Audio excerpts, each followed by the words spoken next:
दुख कौन लेने आएगा? सुख दुख, अरे सुख बनाया था तो दुख न बनाते।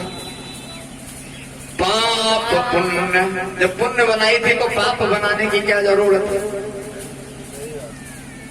दिन राती साधु असाधु, जब सज्जन बनाए थे तो असाधु क्यों बनाए? सुजाति कुजाति, जब सुजातियां बनाए तो कुजातियां क्यों बनाई?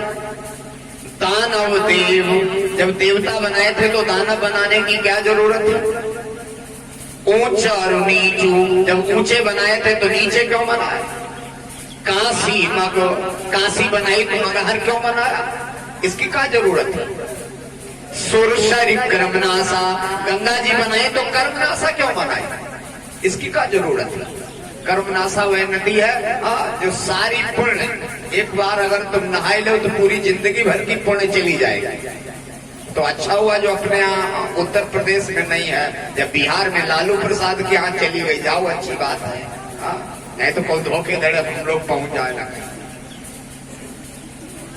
काशी मग सुरसरी कृमनासा, मर्मारव मही देव गवासा, जड़ चेतन गुण दोषमय विश्व कीन करतार, संत हंस गुण गाए पे परिहरि बारी विकार।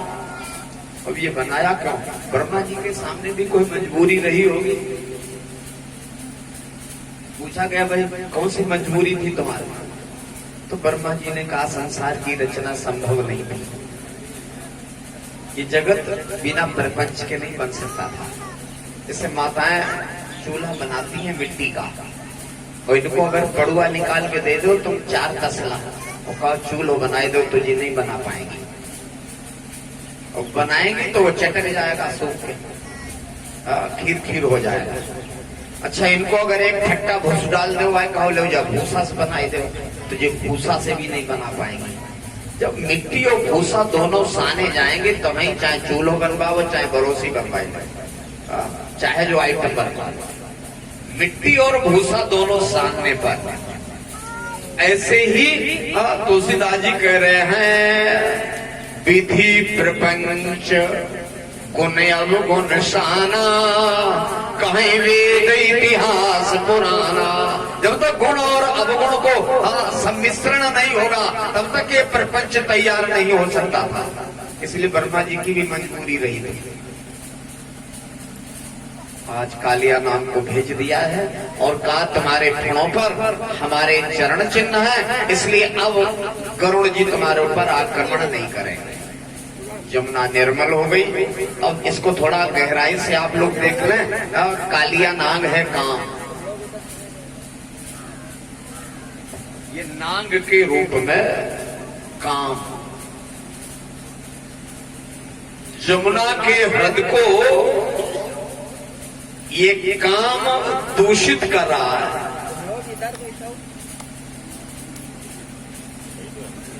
इसको हटा क्यों रहे हैं? कोई ना कोई कारण तो रहा होगा। जमुना जी के साथ उन्हें आगे विवाह करना है। ये श्री जमुना जी जो है भगवान की चौथे नंबर की पटरानी है। भगवान कन्हैया अपना इनको वामांग देंगे, पत्नी का स्थान देंगे, अर्धांग प्रदान करेंगे। आज इसलिए जमुना जी को निर्मल कर रहे हैं। उनका वामांग ऐसे नहीं मिलेगा, उनका अंग संग ऐसे नहीं मिलेगा। निर्मल मन जन सो मोहि पावा, मोहि कपट छल छिद्र न भावा।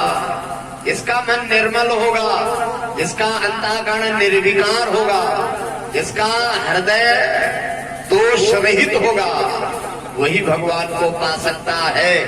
इसलिए जमुना जी को आज निर्मल कर रहे हैं। काम जहां कहीं भगवान होंगे वहां काम नहीं होगा। बहुत सीधा है। जहां राम तहां काम नहीं, राम जहां होगा वहां काम नहीं होगा, और जहां काम होगा वहां राम नहीं होगा। क्यों? आप लोग सहमत हैं कि नहीं है? जहां काम तहां राम नहीं, और जहां राम नहीं काम।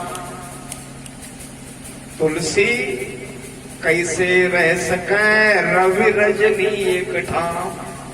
बोलो सूर्य भी हो रात्रि भी हो, संभव ही नहीं है। राम जी के आने से काम पलायन करता है, और काम ही नहीं कोई विकार नहीं रहता है। एक आपको हम उदाहरण से थोड़ा समझा दें, और कथा वो आपके कथानक से ही जुड़ा है, ये ना समझ लेना कि हम कोई बड़े आदमी की चर्चा करने लगे हैं। एक बड़ा पूंजीपति कोई था, उसने बंबई या दिल्ली या कलकत्ता में 50 लाख 1 करोड़ की लागत से ये रकम मोटी लगाकर एक मकान बढ़िया बनवाया, 20 कमरे, और सब एसी, लेटरिन बाथरूम सब अटैच, बढ़िया रंगे पुते। उसने जब मकान बनाए के तैयार कर लिया मोटी रकम से, ये उस उद्देश्य से बनवाया था कि एक एक कमरा 5-5 हजार रुपए महीना किराया लाएगा, तो 20 कमरा है, 1 लाख महीना का बिजनेस होगा। इसलिए मैंने मोटी रकम लगाई, 1 लाख महीना में मकान देगा पैसा किराया। जब मकान बन के तैयार हो गया, किराएदार एक आया, उसने कहा मकान कमरे का किराया कितना है? बोले 1 कमरे का है 5,000।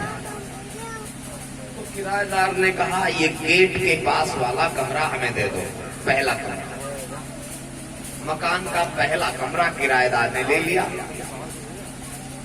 मालिक को पता नहीं है ये किराएदार जो आए हैं ये जाने माने यहाँ के गुंडा है, ये दिन भर गुंडई करेंगे, उसे पता नहीं था। उन गुंडन को मकान का पहला कमरा दे दिया। अब वे 4-5 गुंडा वहां दिन भर रिवाल्वर मेज पर रखे, दिन भर बोतल खुली, गिलास रखे, सपेरा तैयार, पूरी गुंडई करें। महीना पूरा हुआ, मालिक ने कहा भैया महीना पूरा हो गया किराया, तो उसने रिवाल्वर उठाई, 5,000 रुपये हो गए, मकान पर कब्जा हो गया गुंडों का। और वो खाली भी न करे और किराया भी न दे। मकान मालिक ने तो पूरी पूंजी लगाई, सब रकम फंसा दी। अब वह सूखा जाए, रोटी न खाए, नींद न उसे आवे, मकानों पर कब्जा हो गया। एक समझदार आदमी मिल गया, मालिक से कहा काहे परेशान हो, अपने यहाँ सीओ सिटी आया है, पुलिस का बड़ा अधिकारी है, और उसके नाम से गुंडा कांपते हैं, उससे कमरा की एक जरूरत है, 1 कमरा मकान में दे दो सीओ सिटी को। मालिक ने सीओ सिटी से संपर्क किया, सीओ सिटी से कहा आपको कमरा की जरूरत हो तो देख लो। सीओ सिटी आया, जब कमरा देखा, कमरे तो लाजवाब ठीक है, सारी व्यवस्था थी वहां। सीओ सिटी ने कहा बहुत अच्छा, कितना किराया? बोले 5,000 का। ठीक, पक्का। 2-3 दरोगन से कहा जाओ हमारा सूटकेस लाओ, हमारी खटिया लाओ, हमारी मेज लाओ, कुर्सी लाओ। सब 2-3-4 दरोगा दौड़ दौड़ के खटिया बिस्तर सब ला रहे हैं। उन गुंडों ने देखा, लगता सीओ सिटी रहेगा, लगता है सीओ सिटी रहेगा। क्या करोगे? अब सब गुंडन ने आपस में कन्ना फुंसी शुरू करी। क्या करोगे? ताल गलेगी नहीं, ये तो बहुत तेज अधिकारी है, और गुंडा ये तो सूंघ सूंघ के नहीं रखता है, क्या करोगे? तो सबने कहा करो कुछ ना, सीधे से धीरे धीरे एक एक करके निकल लो यहाँ से, ये सही में भलाई है।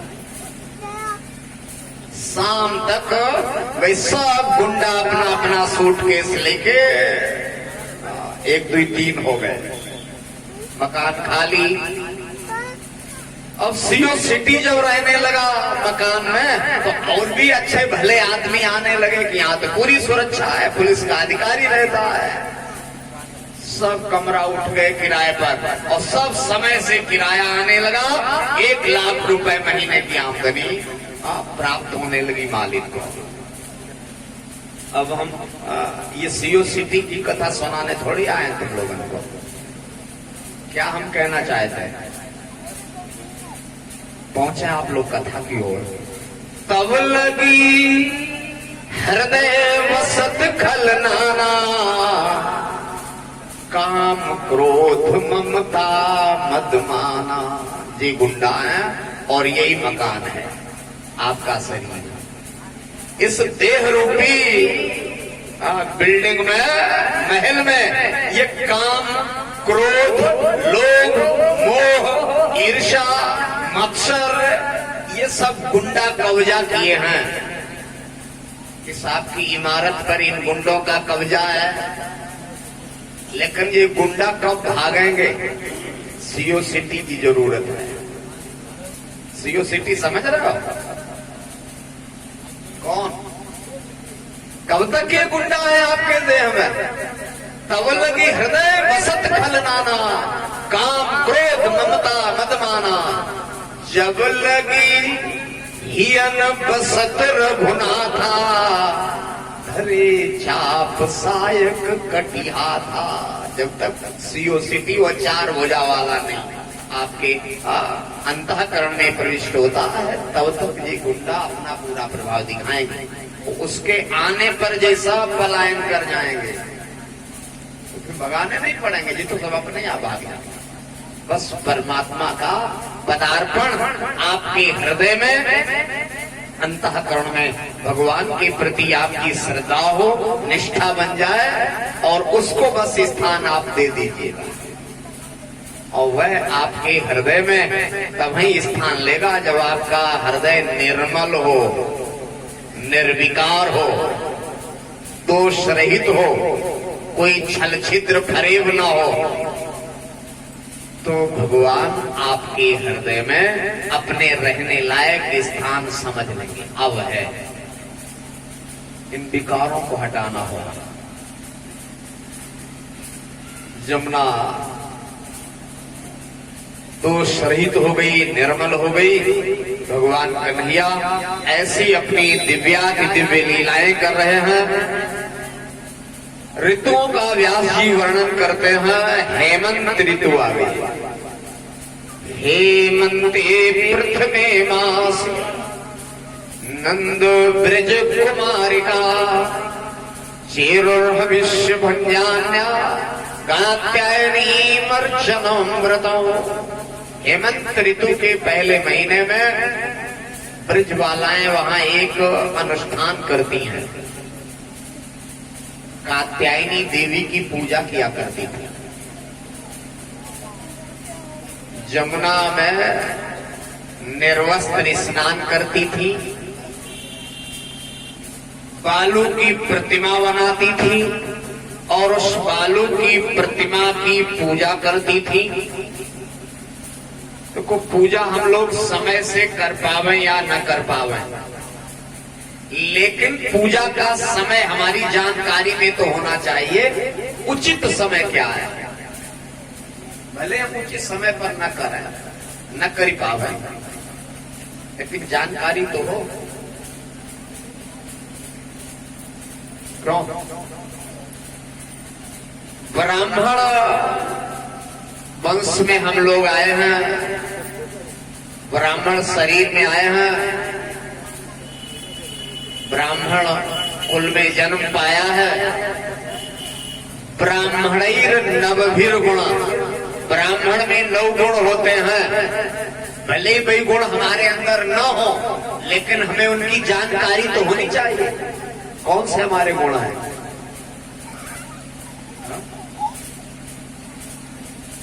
बताएं आप लोगों को, नहीं मालूम? यति सुन लीजिए, आज बता देता हूं। यति दयालु संतुष्टो क्षमादानी जितेन्द्रिया ज्ञानी ध्यानी विरक्तश्च ब्राह्मणे नवभिर्गुणा। अब याद रखोगे आप लोग ना, याद रह पावे तो कागज पर लिख के रख लो। ब्राह्मण के 9 गुण है। जैसे मान लीजिए आप मानस पढ़ते हो, किसी ठाकुर ने या किसी बनिया ने किसी हरिजन ने आपसे पूछ दिया, नाथ एक गुण धनु समान तुम्हारे, 9 गुण परम पुनीत तुम्हारे, नाथ एक गुण धनु समान 9 गुण परम पुनीत तुम्हारे। गाते तो खूब हो, मैंने कहा कौन से 9 गुण, तब क्या बताओगे? इसलिए जानकारी होनी चाहिए। यति दयालु संतुष्टो क्षमादानी जितेन्द्रिया ज्ञानी ध्यानी विरक्तश्च ब्राह्मणे नवभिर्गुणा। अच्छा, ऐसे ना बता पाओ तो एक गीता का श्लोक बता दें, भाव से काम चला ले जाओगे, निरुत्तर नहीं होना पड़ेगा। वहां चारों वर्णों के कार्य क्षेत्र अलग अलग बताए हैं गीता में। ब्राह्मण के क्या क्या काम बताए हैं? स्वाभाविक गुण, समो दमा तपा शौचम शांति आर्जवमेव च ज्ञान विज्ञान आस्तिक्यम ब्रह्म कर्म स्वभावजम। है तो ये स्वाभाविक कर्म, लेकिन है 9, इसलिए तुम काम चल जाओगे, धुप्पा चल जाएगा तुम्हारा। कि जी 9 है, इतना कौन समझेगा कि गुण बता रहे हैं कि स्वाभाविक कर्म बता रहे हैं? इतना कोई दिमाग लगाएगा नहीं, काम चल जाएगा इनसे भी। समय पूजा का हमारा कौन सा है? इस समय पूजा सवेरे वाली होनी चाहिए 4 बजे। रविंदर शुक्ला बता रहे 4 बजे। हाँ, ठीक दे रहे हैं जवाब। सवेरे की पूजा उत्तमातार को पेता, सबसे उत्तम समय है। तारागण दिखाई देते रहे, तारागण हो तो ठीक ही बता रहे 4 बजे 4:30 बजे। और तारागण अगर लुप्त हो गए, मध्यमा लुप्त तारका, तो वो मध्यम समय है। और कनिष्ठा सूर्य सहिता, अगर सूर्य भगवान निकल आए तब तुम पूजा करने जा रहे हो, तो ये तुम्हारा तीसरी श्रेणी का समय है, 3rd क्लास। सवेरे का समझ गए हो समय।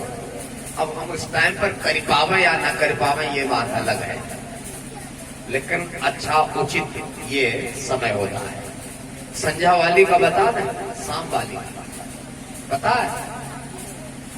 उत्तमा सूर्य सहिता, सूर्य भगवान लाल लाल दिखाई देते रहे तब संध्या करो, सूर्य के सामने। तो ये उत्तम समय है। मध्यमा लुप्त भास्करा, अगर सूर्यास्त हो गया है तब तुम कुशासन डाल रहे हो, पंचपात्र उठा रहे हो, तो ये मध्यम समय है। और कनिष्ठा तार को पेता, एक तारागण भी टिमटिमाने लगे तब तुम संध्या करने जा रहे हो, तो ये तुम्हारा तीसरी श्रेणी का समय है। लेकिन ना करने से तो 8 बजे कर ले सोई ठीक है, कतई ना करने से तो अच्छी बात है। 8 बजे भी अगर ना कर पावो तो तुम 9 बजे कर ले, हम तब भी संतुष्ट हैं आप लोगों से। करो तो कुछ। पंच कवल कर जीवन लागे, हमारे यहाँ दिशा निर्देश ऋषियों ने किया, पंच कवल कर जीवन लागे। अब पंच कवल की हम बात नहीं कर रहे हैं। अगर आप लासने प्याज छोड़े हो तो हम तुम्हारा परिक्रमा कर लेंगे, बड़े अच्छे हो। पंच कवल कर ध्यान करो, शुद्ध शाकाहारी बने रहो। आज प्रातः काल स्नान करके और देवी की पूजा करती हैं। पूजा में 16 प्रकार की पूजा है, एक पंचोपचार पूजा है। 16 भांति पूज सम्माने, 16 मंत्रों से पूजा होती है। इसको हम लोग कहते हैं षोडशोपचार, जिसमें 16 प्रकार से, 16 मंत्रों से 16 वस्तुएं, पाद्य अर्घ आचमन, दूध से स्नान, दही से स्नान, गंगा जल से स्नान, घृत से स्नान, मधु से स्नान, शर्करा स्नान, वस्त्र उपवस्त्र, चंदन, धूप, दीप, इत्र सब चढ़ता है। अच्छा, इस पूजा में तांबूल, पूगी फल, दक्षिणा, प्रदक्षिणा, आराधिक्यम, पुष्पांजलि और प्रार्थना, जब जो 16 प्रकार से करती हैं तो सारे अंग प्रार्थना भी करती हैं। प्रार्थना में इनका उद्देश्य पूरी तरह परिलक्षित होता है, क्यों करती हैं पूजा। अब देखो इनकी प्रार्थना से सुस्पष्ट हो रहा है। सब खड़ी होती हैं उस प्रतिमा के सामने और कहती, कात्यायनी महामाये महायोगिन्यधीश्वरी नंद गोप सुतम देवी पतिम में कुरुते नवा। कहाँ गौरव है? गौरव मोबाइल में रखे। हे कात्यायनी, हे महामाया, हे पराम्बा, नंद गोप सुतम देवी पतिम में कुरुते नमः। नंद गोप का पुत्र कृष्ण हमें पति के रूप में प्राप्त हो जाए, इसलिए पूजा हो रही है। अच्छा, आप लोग थोड़ा और आप विचार करें, हृदय पर हाथ रखें। कोई स्त्री अगर किसी पुरुष को पति के रूप में चाहती है और दूसरी स्त्री उसी को पति के रूप में चाहने लगे, तो दोनों में सवेरे लाठी चलने की पूरी संभावना है। और ये 16,000 एक साथ एक स्वर में एक जगह बैठकर ये कहती, नंद गोप सुतम देवी पति में कुरुते नमः। नंद गोप का पुत्र कृष्ण हमें पति के रूप में प्राप्त हो जाए। 16,000 कह रही है। इनमें कोई ईर्ष्या एक दूसरे से नहीं हो रही। यहाँ एक नहीं बर्दाश्त करेगी दूसरी को। ये 16,000 है। और गहराई ये है, ये 16,000 उपासना की ऋचाएं मूर्तमान होकर गोपियों के